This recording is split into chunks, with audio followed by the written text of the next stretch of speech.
Hi, my name is Max, and I'd like to present you my analysis of the Johnson & Johnson company. Johnson & Johnson is a multinational pharmaceutical company that develops, manufactures, and sells various healthcare products. The company is known by the household brand names and consumer product segment, yet the fast-growing pharmaceutical segment generates the most revenue within a globally diversified healthcare portfolio. Although underperforming at the moment, it has consistently outperformed the S&P 500 with the low volatility over the last decade. Peer comparison of the traditional valuation metric shows that the price paid for book value and earnings are close to industrial median.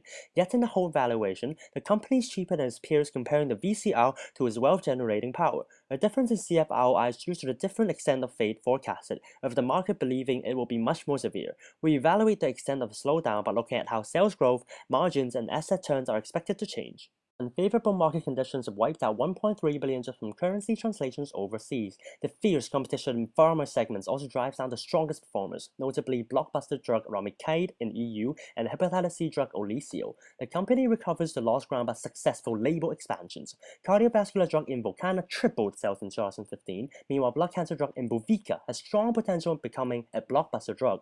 With 12 industry-leading NMEs that plan to be filed, each with 1 billion plus potentials, and over the 40 line extensions filing in the fast-growing areas oncology and immunology, the sales growth should heal from the slumping results in 2015 before reaching industrial median at 5.8% by 2020. Management consistently improves profitability thanks to the market-leading position in medical device market and timely divestitures of underperforming projects. Uncertainty surrounding margin squeezing healthcare reform has been the cause of low growth in the segment. The margin is assumed to reach the heights of last fiscal year by 2020 before regressing to the 5-year median in 2024 due to regulatory reforms. J&J has a track record of generating a quarter of revenue consistently from its own innovation in the last 5 years. With market-leading R&D budget and a habit of allocating capital to few value-creating acquisitions, asset turns are assumed to be in line with historical observations. Combining the 2015 forecasted results by Credit Suisse commentary and the listed assumptions of increasing sales growth, recovering margins, and stable asset turns, the whole flex model gives a warranted price of $128 with 25% upside. In the future,